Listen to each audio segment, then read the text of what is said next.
Msambisa fangil kapira papa yamra mniso fasanta tonkone wakati kanga sembe Burkina Faso wala zamanze mseri pusila ne woto wende kiba ya runda zurada la woto namki hidba sulla sera kiba kitbazame ada buliga mete bam kilampa sake ne sauna bna zini sini wato nora poga hammi kame tini kanga swaba abkela ndata mbata modron zini bene ada bam nora herba pana zinda sini wato mda poye inawati basa runda kiba ya binda commune poga tilbe centre sud solma poga projet sombonti farf sahel yarda paraba bene obna ilon toron ko benga obna wina ndira benkanga na ilon son kamba local sa wa liba wenga sombonti kantinda scolaire Renem sambe sir kent kiba wak sopoga tinam kidba sulla tala sekane kiba kitba zamandara arba obulgam balati senkede ne sawnab na zindi seni watum nora poga rogmik na namsa yuringa arbam pasak lab sankel modo dom batini kanga sobzin bene arbam no re herba sombonti commissaire damba pana zintum da poye tumnon taga sebastien song zinda bene opam seranam kidba sulla tawr sobatom nanti convenam etkelga edi komboyo Yani sur la table, ban civil. Opposition bébé, il y a Neben. Majorité bébé, il y a Neben. Société civile là, il y a Neben. La bien la petite il y a politique, opposition. Les majorités ne sont pas pris, c'est nous après. On va attendre que société civile là, pas politique. Vous voyez président, le roi arbitre. Wela de ton sa pa un taba ban wela yari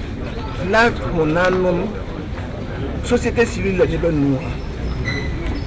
na namsa nyaka to représentant ya swana saunaba ton wo kutala usko da wo na namsa to saunaba ya MPP militant que vamos saunar sindaka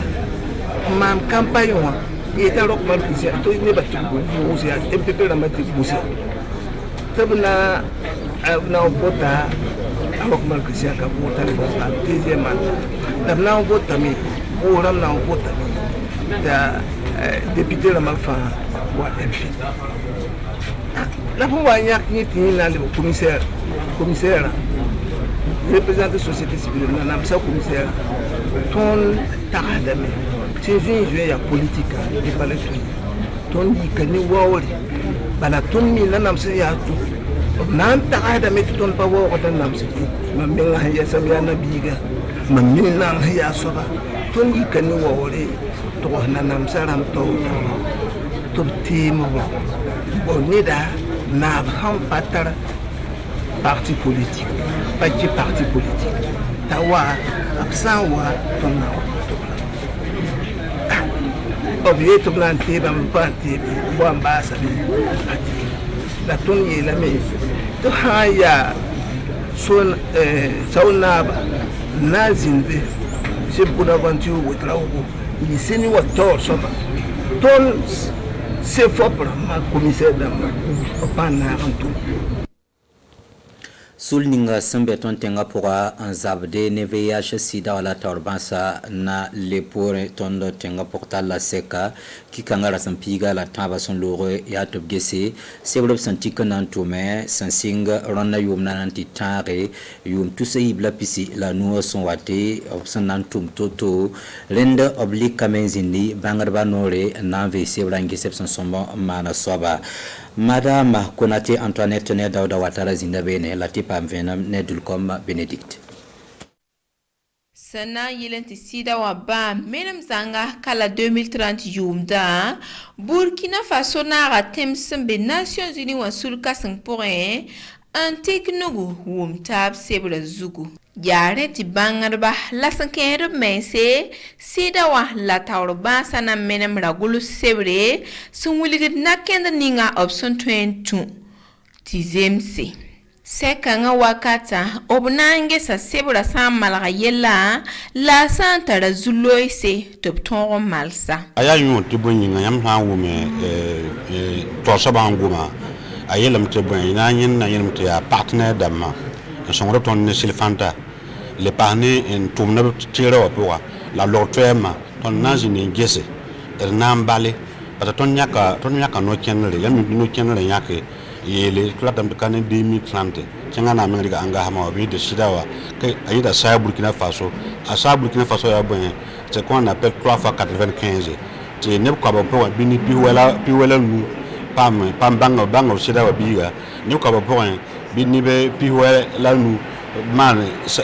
banga te bi yinga bila c'est la bil ka le be mi ka le yenda mi ngwa ya donc ne ko ba po ya ha na yende bi te to lafi voilà donc tu la katile longta katile longne de ahay donc ya re gwa mal ton na wabu je to nande ka soboko te ton ngana gomna a chiri sida to nande ka go soboko ngana ma yed nyak dik no ken ni na wa biton to wontu te kanen 2030 te Burkina Faso ka bele lo gom chira bambe ahay nyaton wa na jin na yan tab nan ko tab yam gese yam hange sida wa nyaka mana sebele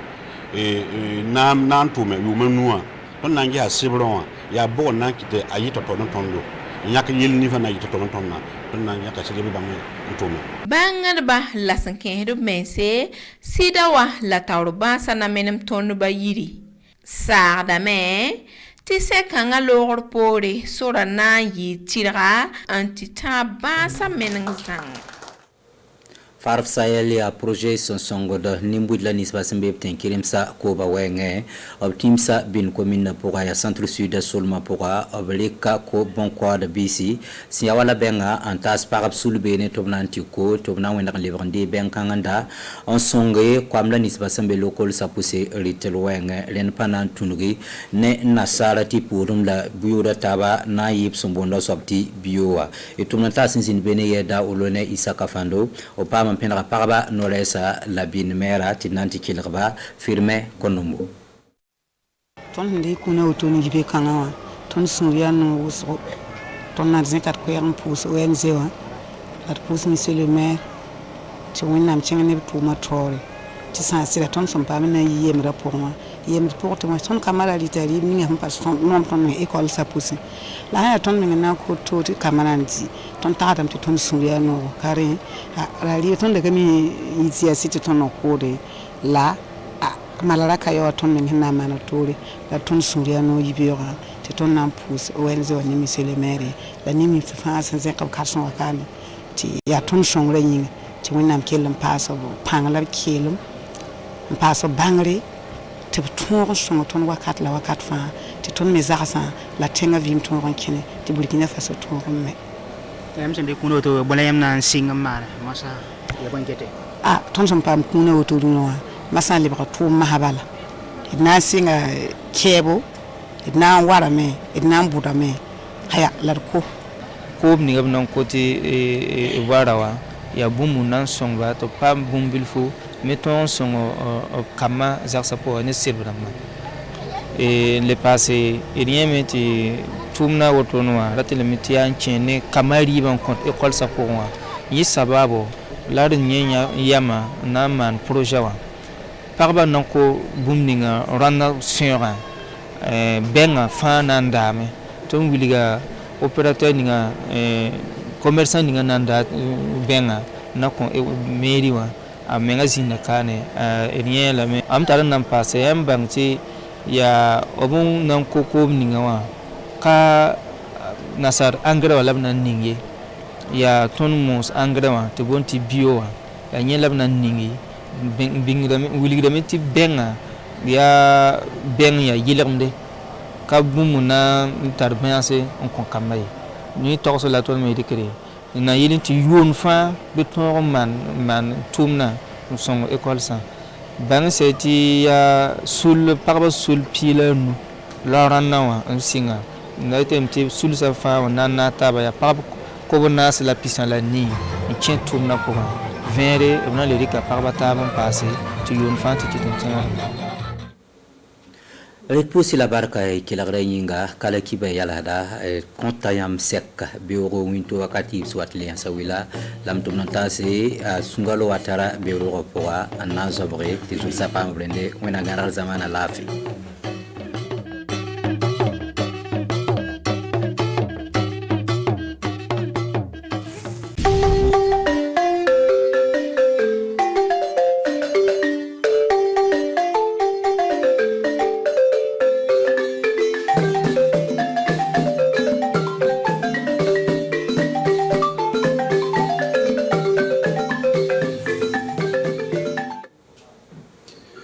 kaseka ko da do nyogono de minye kanya kata se fobo montini fangaya olu nyonye bake kaseka tafle fero mundona kanya kata seni kasika ko kuna takamacho kuna abuna kuna fulu soro katoka miye kanya kata do abako amdumuno ko gelelo no wakati na sonages anga gouvernement ala nyine kafle dumunu songo bse kanu ya chuko na bobo de la so kan olu yoka yoro se fereda kema fla aniko olu sigira kaseka fle bse kabobo ka wasa chuko ni dumunu gele sani ni watina mbalma Burkina Faso tulan kan bako anikle autorasi bi lamsalo min ben anga bishan kalo klitan ani duluma san wafla ani mugo ani kelin konnana anga klife foriba oklin be la jeliye amita damna montini fanga ulu nyonye basi kunu dowerete kase ka fle ka yara ka foko kala fle makan kase sefo seni konnana ulu ya yara ka foko o kala fili mamu sugandera kaseka fa katel ka nyan mo ya soro ka nyesin ka toro fan fa ma sonne kaseka fa mero kredo anga chido mont mo la rasmane zongo ani Sébastien rasmane zondi ani Sébastien zongo olitianga chido okeneka angolaje Montini fanga do olu yirala kaseka fokulu no soma dia kanyansin kata ambalmache Bonaventure Ouedraogo mimbe nanasi kanyansin kata landamoka nyamoya fanfelala me seni konnana olu kosondo Montini fanga olu ka jokuluba se fobo olu ye aywa dala kamboka di sawo nabama kayira kafoku alebinana akaseka ka walembla kafu abinana ke masaya ye kanyansin kata seni konnana onyamoya tado oko politisrala olu mabe no o fanfela kanyansin kata potu jokulu tola ulu edi kambobe do montine fanga ulu ka jokulu nyamoba do ayira ka foko mamlo e wa sonyana mantara sonyana mami o ayira ka foko mi kala fili wakati la do tamelo la akumana kanyasin kata mi jamanatiki ka politi jokulu tola o sen fanfela la amana ke kala fili amasa kala fili amana ke lasiki kala fili ay kumata o kelingeli bella chine kala fili wakati la kanyasin kata mumune fanga ulu fanfela la ulu ayira ka foko la yuru montara oro fanfela la ulu ayi ni la yuru mentale ne atina sekato o kofe ali la yuruta kanyasin kata anga landa monyamogo tola ko bonyane karama mbe ali ba di landa koma ali tiseka fuku natina sekato ko nga uye mamu suwani ne ambalmanche Ouedraogo ewa amami uluma sabo mamulo ewa anyatrante kanyasin kata mi sini kanyamogo ya kasoko ota o wilile kambo kadi faso don klingini be la gelema ni kere ma jokulu monstigini be o kanyatan bo ka nyasin kata minye landa nyamogo fanfela la do o kajija ka long ko oyi mamu sugandini ka fo akase ka tareke a ulubu minfe mamu ni fanga mo akana ke potigi foila no o jokulu fulano chamancheche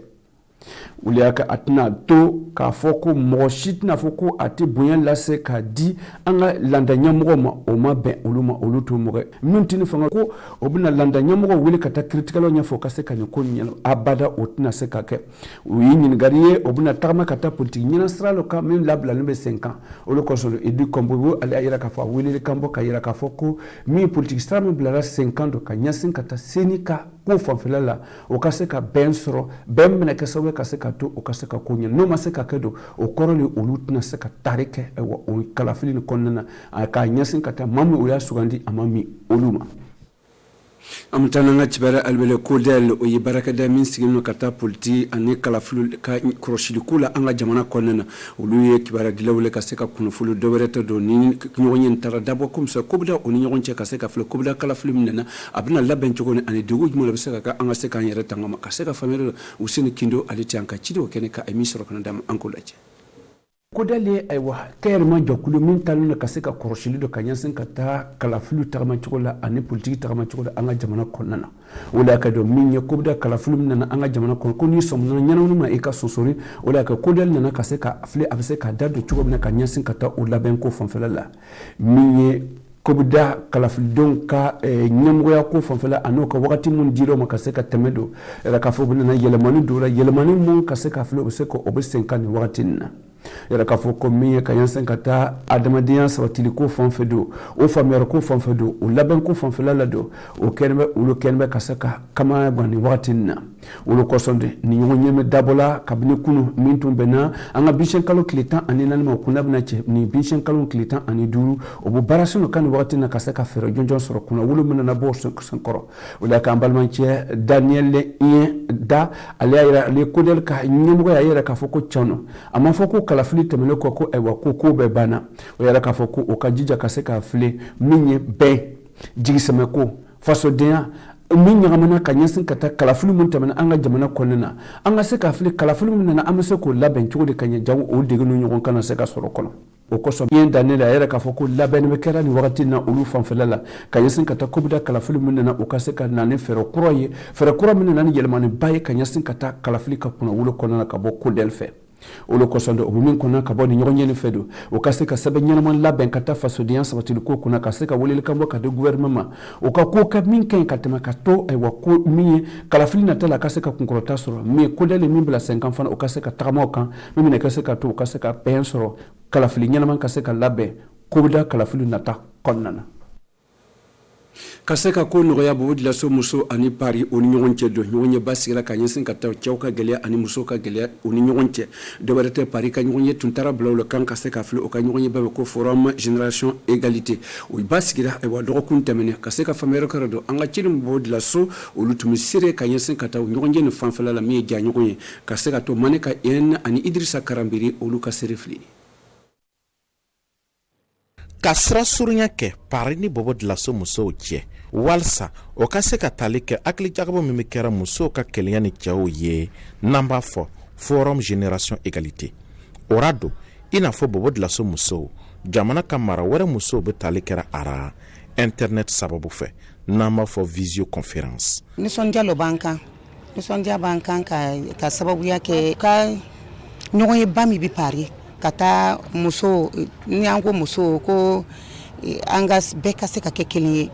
cɛ ni muso an bɛɛ ka se ka kɛ kelen ka droit an bɛɛ ka droit ka se ka kɛ kelen ye donc an ka Burkina Faso bi participera ale forum nin na mais sababuya kɛra bana y'a kɛ mɔgɔ tɛ se ka déplacer ka taa an ka ɲɛmɔgɔba ka muso ale ye dispositif dɔ bila an fɛ an ka se ka to bobo julasɔn yɔrɔ la ka pari ye n'an y'a ye donc depuis sɔgɔma an kɔni sigilen an b'o dɔ filɛra an bɛ tari kɛra fana ni baro ye o ye lien dɔ d'an ma an y'an tɔgɔ sɛbɛ fɛn o fɛn bɛ kɛ o an ka se ka tari kɛra laɲiniw ye yanni san 2030 musow ka fɛtaw ka labato ni nin hakili jagabɔ nin ye fɛɛrɛ ɲuman ye walsa o k'o ka gɛlɛyaw yira parce que Burkina Faso bɛ ni place ba ye yɔrɔ nin na musow ka fan fɛ n'o nana tila nin bɛɛ ra an kɔni bɛ min kɔnɔ n'o fɛ o bɛna recommandation min ta ça veut dire o bɛna jɛn kuma min kan k'a fɔ ko musow ka ɲɛtaga ko diɲɛ na a ka san nugu fɛ an fana ka se ka ale bato musow ni sunguruninw ka se ka ɲɛtaga sɔrɔ tile saba lo sugandira forum génération égalité nin na ni lɔnnikɛlaw bɛna kumakan ta ka se ka fɛɛrɛ ɲumanw bila sen kan musow ka ɲɛtaga la nga bobo dilaso taara maraba ɲɛmɔgɔw an bɛ taa kibaruya laban ka yira k'a fɔ ko min tun b'a fɔra cogo min na kumaba ko SONAGES o ye Burkina Faso ka baarakɛda min sigina ka taa suman bondo o lajɛlen ka se ka fili ni gɛlɛyaw bɛ suman bɛ se ka feere cogo min na o dilaso kan olu ma to kɔfɛ ka ɲɛsin ka taa gouvernement ye layiru min ta a butigi 280 o labilala ka se k'o wasa ka dumuni feere sɔngɔ nɔgɔma la ka se ka faamuyali kɛra don an ka ciden mun yɛrɛ Dirisa Traoré ani Absatou Bokoum RTBD o bassin o ka seere filɛ nin Yeri Viviane Da ale de kɛla maa fɔlɔ min ye a ka kababɔrɔ kilo 50 san 1,200 ra SONAGES ka siman feere kɛnɛ min dayɛlɛla Bobo Dioulasso arrondissement 6nan na a dafɛ a ka fɔra ni wala ni bɛna deguba de wuli ale n'a ka denbaya kunna an nana sɔrɔ 1,200 a diyane kosɛbɛ mugu gansan yɛrɛ lɔgɔra ale ye 140 ye bon 140 ni denbaya ka siya don bɔti kelen se ka bɔli kɛ donc comme nana nin sɔrɔ a diyane kosɛbɛ o kɔnna ka tonne 10 le bila ka na ayiwa ni sisan ni o ye tonne 20 le bila min fɔra an ye ko semaine bɛɛ an bɛna to ka tonne 10 le sɔrɔ an b'a ladari a kana kɛ fɔta ye dɔrɔn a ka kɛ ko ye min ye kɛta ye ko dɔw fana bɛ o ja gwɛlɛya ka denmisɛnw ci o bɛna san o mɛ mɔgɔkɔrɔbaw dɔw yɛrɛ bɛna san parce que wari t'a fɛ a bɛna san ka taa di dɔ ma o bɛ 200 d'a ma ayiwa ale bɛ tila k'a feere sɔngɔ gbɛlɛra dugu kɔnɔ an ko ni min manana ale ra sabari taara parce que fɛn min lo ale le bɛna kɛ sababu ye kaba sɔngɔ ka jigin arrondissement 3nan ra mɔgɔw bɔra caman ka taa o yɛrɛ sɔrɔ SONAGES mɔgɔw fɛ ka sanni kɛ diya tɔwe ye o mɔgɔ dɔ ye ale ma se k'a ka nisɔndiya dogo fɛ du kɔnɔ an bɛ mɔ tan bɔ i k'a la waati ka gɛlɛn o n'u nana nin d'i ma waa kelen cɛw fila o i k'a la k'an ka diya dɛ sani bita fi min san wake ne ke ma wolu wala o wake ne ke ma duro ni na di wake ne ke ma fula ko manti o ye o waliya sinsina bobo julaso arrondissement wolonfila bɛɛ lajɛlen kɔnɔ ni o ka ɲi ka latigɛ lɔgɔkun 2 ni kabatɔ ni 41 ɲɔgɔnna ye. Depuis tile damani an bɛ tagamana Burkina fan 4 bɛɛ la ka boutique témoin nu filɛ cogoya filɛ a bɛ kɛra ɲaami na donc an y'a dari maire fɛ u ka liste kɛ donc bɛɛ ka ɲi ka kababɔrɔ kelen lo san kalo kɔnɔ. Sonages lasigidenw y'a yira k'a fɔ ko ninnu butigi ɲɔgɔnna den 208 de da yɛlɛla ka se k'o siman feere ka di dugudenw ma nɔgɔmara ka taga bila fo décembre kalo ra. Palma Burkina Faso tourism kalbo amanga bika kunnafoni kuna chante nala ye sini yirana mbaw soro fofo konnana ani sini wakati kelen na ani kile.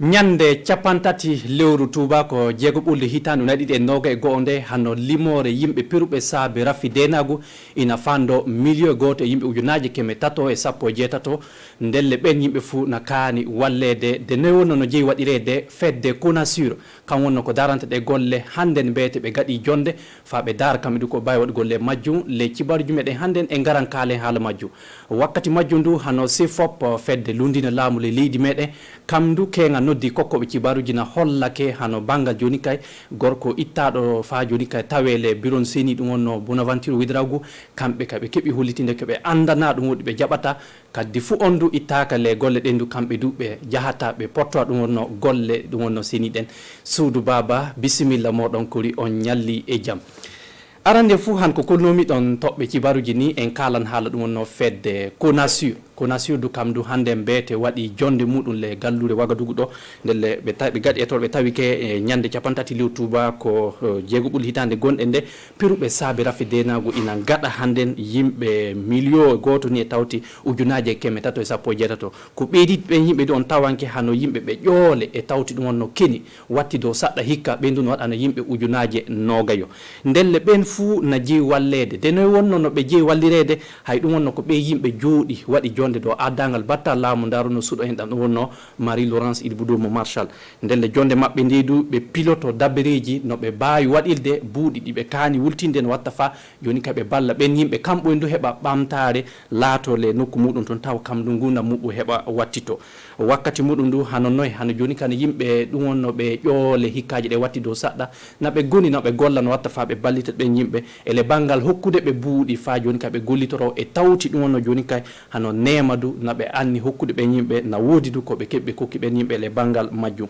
ndelle ɗen ɗi buuɗi fuu le ɗum wonno bembal ceede ɗum wonno daranode ɗum wonno fa hande wallodirgol le leydi meɗen to wonno to ceeɗen itta fa waɗe golle ɗen ko jooɗo ndu jogitade le jonde maɓɓe nde ɓe keddoken ɓe teddini ko ɓuuri fo no fedde ɗum wonno ONU darinde e ɗotilde ɗum wonno burkinaɓe le banggal wallide ɗum fa gurdam muɓɓo yaara yesso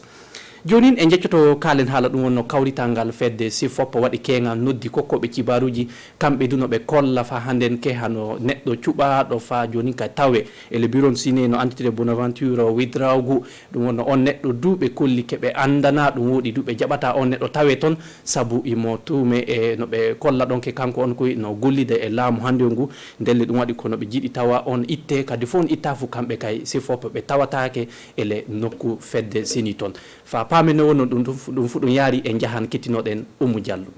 to dental lundiɓe laamu wi'ana salake ko wi'a gorko biyeteɗo Bonaventure Ouédraogo laato ardo dental société civile dow inde laamiɓe fina tawa les suudu kawjindu laaɓal woteji no wi'e seni dental lundiɓe laamu sifop mbi'ana calake o gorko sabu o gaɗowo politique woɗi o wonanana himɓe wonɓe laamu. Nous avons des images miɗan goodi seedeji e nate to o woni mo waɗa ɗum wonno propagande wawtu laamu fileteno woɗi o hooƴi aadi e wallude fa wonɓe laamu hannden ɓe keɓa laamu ndelle min jaɓata dagu o tawe les suudu des engagements en faveur de ce parti. Nous avons pris l'engagement solennel face à la chefferie coutumière de voter leur candidat. Min ko i aadi yeso laamiɓe fina tawa kemin cuɓoto goto maɓɓe sabu miɗon gondi e maɓɓe amma wana o gorko sabu o wana kolniɗo fa o golla nder suudu seni eley hen dental lundiɓe laamu na ŋaaro laamiɓe fina tawa tawti himɓe ɓe gatta politique tinno jaɓa konngol makko heɓa suudu ɗum wonno seni heddo e gollude nder laaɓal. Je ne permettrai pas personne de manquer du respect à la chefferie coutumière. Mi jaɓata fay goto hungo yaagade laamu fina tawa ko laati fuu dental lundiɓe laamu yadata e laamu fina tawa sariya abada miɗa miilake yo politikare ndelle min gollitiran politikare qui doit être réglé politiquement. Ley hen ardo dental lundiɓe laamu ne yiɗi fa handen golloɓe seni cuɓe amma sini wana mo himɓe kooli e mo himɓe giɗi sana noon kanko on o natta ele o burgu ayo jaren yeso taweɗen le gallure bobo juulaso tondu hano yimɓe jaagotoɓe tawaɓe ton ɓe gulteken kegam ɓe kawri e kokkoɓe cibaruji fa ɓe kolla joni hano kamɓe du saɗɗaji ɗiɓe jiyata le gulliji mabɓe wuuɗi le majjum ɓe keddoke ɓe kollike hano dabere nde gouvernement leydi meɗen adi ke joni ka jango hano nema ɗum wonno hano guure meɗen wawa wurtinede leyɗe janane yaahe sonne ɗum kamɓe kaɓe kolli ɗum fa hande no ɗum hawrantaɓe noɓe jiɗi tawa dabere nden yecce daari ɗum wonno ko wawi waɗe le majjum fa paame ne wonno ɗum fu ɗum yaari fa hande ndu en noddan Oumou Diallo. Ley o batu haala ko batta laamu wi ke nguure leydi jiya yaltinede kan woni ina haale golloɓe jaago pamare e jaago mawɗo mbiyana jaɓay ngol konngol eley haala jaagotoɓe ɓe mbiyana battare laamu jaago addi konngol fayi bantaki ɓe wana ke min jardaki kongi ɗi gouvernement hoƴata amma e miilo amin neɗɗo laatiɗo fuu debbo e gorko fuu le gollal muɗum ɗon heɓata ko wurna koreji muɗum ndelle na hani o yiide e amin gina nden ko o sakito fa hande o yaltina konngol dow ngol min kawri batta laamu jaago e gollidiɓem kan woni yehoɓe ina kaybo fa hande cogguji ciini sana kolla min sembe muɗumen e golle ele haala waɗoɓe batu ɓe mbiyana fay gotum wala na gasali golleji wakkati fuu yo saɗormaji tan ɓe kawrata eley ɗon jaagotoɓe hubasen mbiyana na jardi woɗi na cegili fa handen fa kaldal waɗa ɗum wonno hakkunde maɓɓe e tawti fa hande battare laamu kinniɗo jaago leydi meɗen gasi delle en kowtiran joni far gallure kaya kantiren cibarju meɗen ton hanno joni no won ton fedde ɗum wonno hano moperen ton kamɓe du noɓe dari joni e ɗotilde ko ɓuuri fu rewɓe hano mawɓe ni tawte sukaɓe rewɓe potolɓe ni ele gunda muɓɓe ɗum wonno rewɓe peluɓe ɓen hano noy hano joni ka wallude ɓe ele golleji juuɗe hano joni ka e ño'ugol tel en ni e tawti ɗum wonno waɗugol hano katari ni hay ɗum wonno joni kay koɓe joƴƴini projet on ñande ɗum wonno talata on le nokku ɗum wonno kaya ton ndelle ɗum fu fa hande heɓa ɗotira ɓen yimɓe heɓa gundam muɗum wattito seɗɗa Oumou Diallo. ley gallure kaya waldere rewɓe mopere en nawi e sœur Augustine du Saint-Esprit nde waldere waɗani ferruɓe rewɓe e cukalol ndiwoye moƴƴere ɓe ferruɓe keɓan wallede e banggal jande saabe projet daraniɗo fa ferruɓe kewta ko e muɗumɓen golle o projet fuɗɗakana dambugal mairie kaya feendaji o projet yo wallude fa ferruɓe darano ko e muɗumɓen. Nous allons ouvrir 2 centres d'alphabétisation. Min omtan tuuɗi jande ɓantaji ɗiɗi woturu le bangeere naya ɓerde woturu le bangeere jeega ɓerde ley suudu jangirde fuu min nannan rewɓe 4 woɗi lebbi 3 ɓe jangirta jande nden gollal ɗiɗaɓal ngal projet amin anni wadde yo jaɓɓade cukalol ndewoy noogayo fa min ekintina ɓe ñoogol gilla jon fa yaha kantorɗe hitande gaɗa nden komin kokkaɓe mono fuu kaɓɓitirɗi fa gollana hoore mum feeti ɗum rewɓe 9 kamɓo e du jangguinte jande mardi fa kamɓo e du jogo ko e muɗumɓen leyɗon fa hannden rewɓe 25 ekintinte waylitilgol guirije 25 heddiɓe ekintinte noy katare moƴƴinirte eley hen rewɓe ɓe na belti sanne sabu ɗum wallanta ɓe jooɗo juuɗe ɓole wuuɗi wallanɓe fa hande ɓe jogo kureji maɓɓe ndelle keɓon famde suudu baba ke projet on yo service notantoɗo leydi France kam itti ko foti million ji wo ronje e tati buuɗi meɗen CFA fa rewɓe e cukalo ndewoyi ferruɓe ko foti hemre mballe fa lebbi jeego. Ayo woɗi gasidu koye fofo moɗon Oumou Diallo suudu baba cibaruji meɗen hannden hantoke Allah holluɗen jango e jaam ndelle famin keɓa cibaruji goɗɗi ngal min jottina suudu baba jaam ñallan en fofo moɗon.